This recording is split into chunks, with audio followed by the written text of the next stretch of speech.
This is the Politics of Everything, and I'm your host, Amber Daines. Welcome to the podcast where we want to discuss the politics of everything, from money to motherhood, nutrition to narcissism, startups to secularism, the environment to equality, and much more. Our guests are experts in their field or topic of choice, even if you've not yet heard their name. This is a bipartisan podcast, so while we love exploring varied views and get a buzz from a healthy debate, by no means is this a one-sided forum for any one political view. So please listen up and enjoy the politics of everything. My guest today, Alex Allwood, heads up All Work Together, a specialised consultancy connecting customer and culture to empower customer-centric growth. Working with a range of businesses, Alex helps improve experiences that enhance customer value and distinctly differentiate. With a 20-year track record in leadership, operations, and marketing, Alex's strength is developing customer experience strategy that includes customer understanding and empathy, experience vision and guiding principles, and the customer narrative to enable collaboration and alignment. She's also authored the book, The Customer Experience is the Brand, and regularly facilitates customer journey mapping workshops and is a regular speaker on customer-centric transformation. It's probably no surprise then that we are here to discuss the politics of customers. Welcome, Alex. Oh, welcome. Thank you very much. And thanks for having me on your podcast. Well, you're definitely an expert in customers, so who else would I go to? Thank you. That's right. So digging back a little bit in time, did you have a childhood dream career and did that pan out, and why not? You know, I'm not too different to many of the little girls and little boys who have the aspiration to be a famous actor. And no, that didn't pan out. But did you do a lot of drama at school? Were you one of those kids that was kind of always doing that stuff? Yeah, I did a lot of drama at school. I was on the stage and sought the limelight.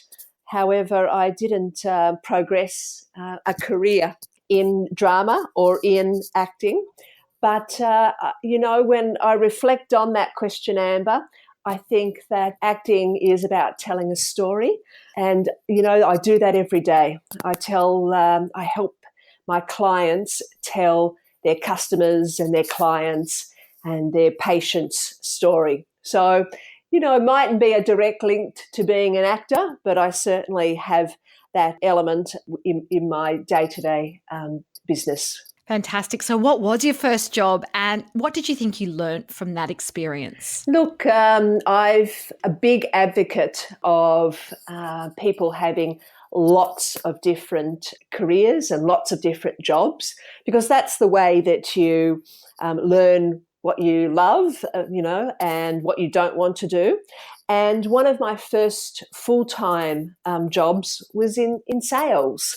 And I think there was three things that sales helped me do, and that was to be a great listener, because when you're in sales, the important thing is to listen to your customers and develop empathy, develop, a feeling of what they are experiencing, and also develop an understanding of how your product or service meets their needs. And I'm using all of those resources and tools in what I do now.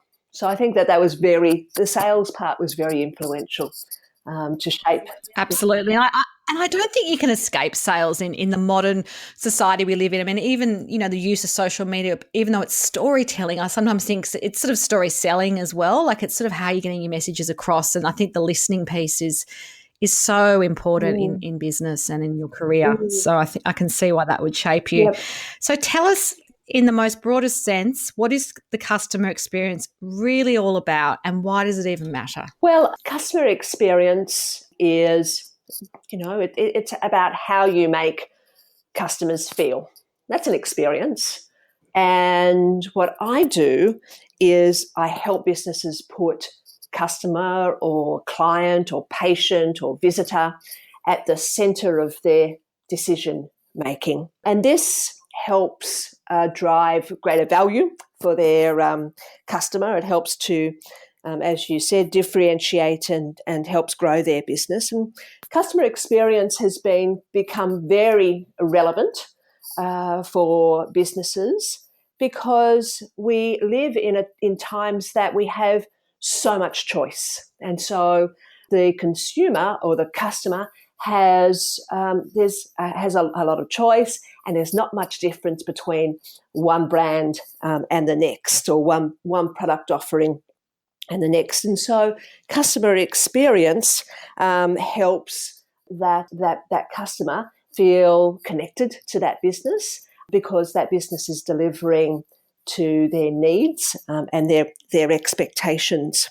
And I think it's important not only from the business's perspective, but an employee perspective as well, because putting the customer at the centre means that their work is very, what we call, purposeful. Oh, yes. And that's a big thing, isn't it? Having that purpose, that piece is such a narrative which we're very familiar with, but I wonder if it was always the case. It sort of sounds like a bit of a new version of the customer experience in some ways.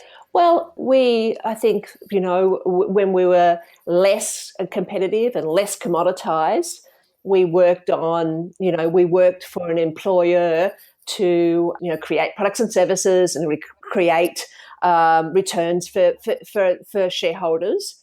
But I think people want a lot more of their careers. I think people want a higher purpose or a bigger reason to come to work every day. And I think that is the essence of being fulfilled in your career. And so when you put customer at the centre, it makes people feel like they're, improving the lives of the people that they're working for. And, it's important to have that as part of your everyday. I think that absolutely, when you have that purpose, it really creates connection to the brand, and also, and that helps with, when you have a deep connection with the brand and you feel like you're doing the right thing and you feel like you're treating others well, that becomes contagious, and that's where you get your employees being ambassadors of the business. And of course, when you have ambassadors of the business, whether they be customers or employees, that helps drive growth in the business.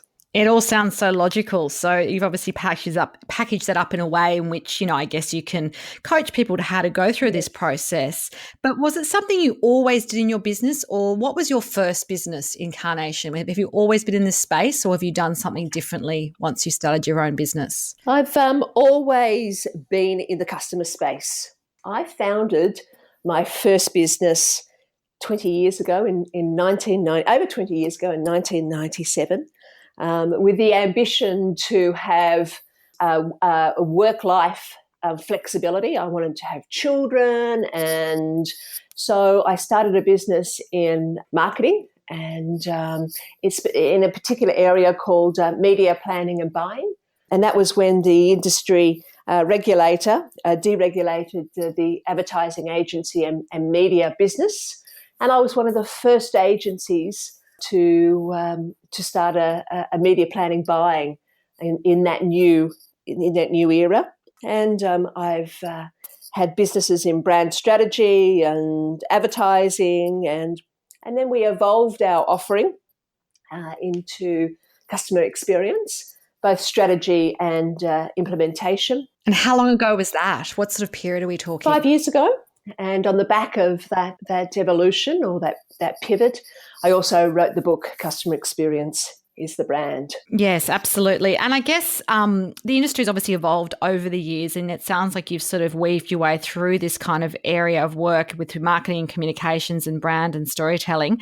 What are some of the biggest changes to the way businesses and customers interact today compared to, say, when you started your business or even 10 years ago? Well, you know what what's driven these changes is being connected online, and specifically Mobile has given us access. Mobile and the internet has given us access to information that we never had before. And along with that is social media has connected us as well. And what's important here is that businesses understand that, the way that we purchased products and services fundamentally changed. 10 years ago, we'd have a need, for example, for a new television, and we'd probably see or hear an ad on television or in the newspapers or on radio, and then we'd go into a Harvey Norman's or a Bing Lee's and talk to a sales consultant, probably, make some brand selections based on our discussions and come back and talk to our neighbours and our family, and then make a product selection based on that. And so it was, today we use the internet to make those product decisions before we've even stepped out the front door. And we talk to people online, and we talk to in terms of product recommendation sites, and we talk to our friends and peers in social media to make purchasing decisions. So it's dramatically changed how we that those are the big changes. Absolutely. Yeah, we all relate to that too, don't we? I mean, I think most of us, because we can skip ads on TV, for example, we don't even watch them anymore. They don't really inform a lot of our decisions. And I know some of my big purchasing decisions, or if I just want to sort of test the waters in a new product area that I maybe haven't purchased before, I'll definitely put something on social media to my peers and friends and say, hey, these are my options. What do you think? Or do you have any recommendations? And that really will probably seal the deal for me more than any glossy magazine ad or amazing, digital ad will ever do for me. Yes. And, I bought a new dishwasher last month, and I hadn't bought a dishwasher for 20 years. So I didn't even know what brands were manufacturing dishwashers. But my first step was to go to the CanStar, website to have a look at customer ratings on different dishwashers. And from there, I Googled a number of brand names. And from there, I talked to people in my social media stream on what they were using. And I bought that dishwasher online. So I didn't even step into a physical retail store. And you didn't even need to touch and feel it and open the doors and play with the bits. No. You just did it. That's right. You have all your specs online, you have a video, and the purchasing decision was completely done online. It was delivered, the boxes were taken away. So it was, it was a seamless experience, and one that I was happy to recommend as well. Yeah, absolutely. And your recommendation might sort of, cascade into hundreds of purchasing decisions if you've got people in the same headspace who are looking for the same product at the same time. So I totally can see the power of that. And I think we all relate to it in all our decision-making purchases these days. So on a practical level, how do you shape customer experiences, and what are these sort of touch points that you talk to businesses about? I mean, you use obviously in-house workshops and so forth to kind of get your message across, but how do they, I guess, relate to what you say and then really put that into action? Is there a project or a client that you can maybe even on a no-names basis just share how you've walked with them through this experience and what that's resulted in? I have a couple of really solid examples. I thought I might touch on a retail client that I'm working with, and the importance of defining firstly what the problem that you're trying to solve. And when I go and talk to a lot of businesses, they jump to, well, we want to create better experiences, and that is an important part of what we do. But what is underlying in terms of what business problems are you trying to solve? And this retailer, a large retailer in Australia, had, through the research that we'd undertook, identified a queuing problem Now, they could see that they had a queuing problem, and their employees were experiencing the fallout from queuing problems. But what they didn't understand was what was exacerbating that queuing problem. And so before we even start to solve those problems, we do what's called a customer journey map to understand the customer's end-to-end journey. And today, businesses have lots and lots of behavioural data to help them make decisions and understand what's happening at particular touch points through their business. But often that data doesn't tell them the why in terms of what the customer is thinking and feeling when they're interacting with that business across all the different interaction points. And so we use a qualitative method in terms of we go and talk to their customers, and from those one-on-one in-depth conversations, we then are able to map that journey in terms of what the customer is thinking, feeling and doing. And from that process, we were able to understand what were the triggers in terms of the customer's frustrations and emotional state when they were queuing, because it was actually not the queuing that was, causing them pain. It was other things that were causing them pain while they were queuing. And so based upon that, we had a look at what we call a value map in terms of who was delivering the value across the customer journey internally. And we got those different functional groups together to start to design a solution for these queuing challenges. So it's a very interesting project. And how long would that typically take? I mean, what's this process? Is it 3 months, a year, or does it really vary?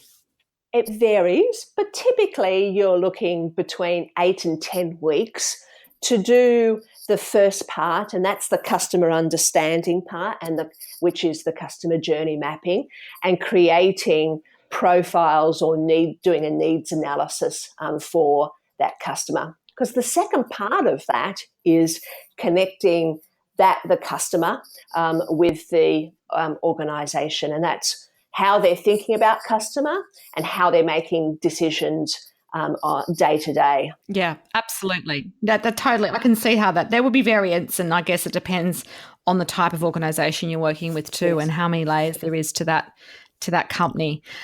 Customers are obviously very savvy these days, and we've alluded to that in our purchasing decisions and how we go about it, and the ideas of trust and so forth are very high when they're recommended by our friends and peers, but maybe less so if it's just coming at us as a big glossy ad.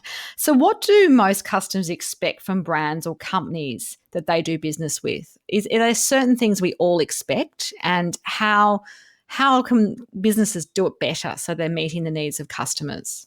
It's a question that I'm asked often, and it's a question that most businesses expect there's going to be a generic or a quick fix solution that's going to improve their experience with their customers.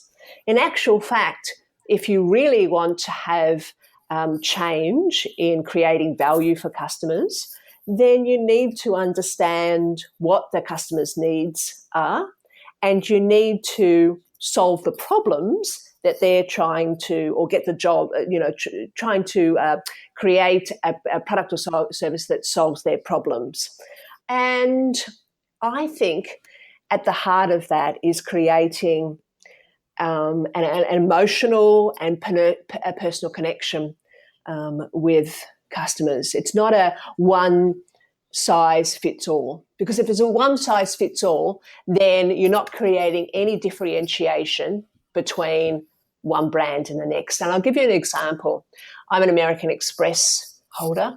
I have used American Express for 25 years. Now, they're a credit card provider, and so you wouldn't think that there's much difference between one credit card provider and the next. But, I had a little bit of a problem, and do you know what? They could solve that problem straight away. And my problem was that instead of using my name, they were using my full name. And so my name's Alex, but all the bank and financial institutions insist that my full name is used on the credit card. And Yes. when I said, my name is Alex, but you keep calling me by my full name, they said, you know what? That's no problems. We're going to get that changed for you. And so when I call now, they use my preferred name, but they went that extra step further and they reprinted my credit cards. So my preferred name now appears on my credit card. Now that is an emotional connection. Yes. And a personalised connection, and that is I think what the true essence of customer experience is all about. And once again, it circles back into the idea of they listened to you. They understood how important it was for you to have the name you prefer to be known by on your card. So I think maybe even 20 years ago, that wouldn't happen. They would just go, oh, well. It doesn't happen now. I've asked for other credit card providers to do the same, and other banking and financial institutions to do the same. They won't do it. Wow. And this is what keeps, and as a customer, that level of engagement helps you stay connected to the brand, but also you're happy to recommend that brand to your friends and your peers and your colleagues, and you're happy to tell that story of that positive experience to those people. And that's, I think, the essence of customer experience. And that's what customers expect these days. They expect that personalised experience. So do you have any special mentors and inspirational people that have guided you through this journey of life and business? And if so, who are they and what have they taught you? Well, when I wrote my book, I dedicated it to my husband because my husband, David Thompson, is a great supporter of Team Alex. He's a great confidence builder and self-esteem builder. And we've been married for 20 years and together for 30 years. And he's always, just supported me through whatever journey and whatever path I wanted to take. So I'm very lucky to have such a wonderful person in my life. I have had a big support and been influenced by Glenn Carlson, and he runs an organisation called DENT, which is a brand accelerator program. And he's helped me inform, my profile and my brand and product offering development, and was very instrumental in the pivot to customer experience. And I think, you look back, in order to go forward, and acknowledge that, a friend and colleague, Teddy Allen, who passed away last year. She gave me my first break in publishing. And so there's a number of people that have been very influential and in my career and in my life as well. Great. So to wrap up, what would be your top 3 tips for anyone to succeed in the politics of customers? So connect with your customer, deeply understand your customer, not just what they're doing, but dive deep into how they're feeling and connecting across the journey. I think communication is a big part of connecting the wider organisation to creating great experiences. Communication is about keeping the customer story alive across the business, day in and day out, and to help people in non-facing roles build empathy around customer, so that they're prioritising the work to improve experiences.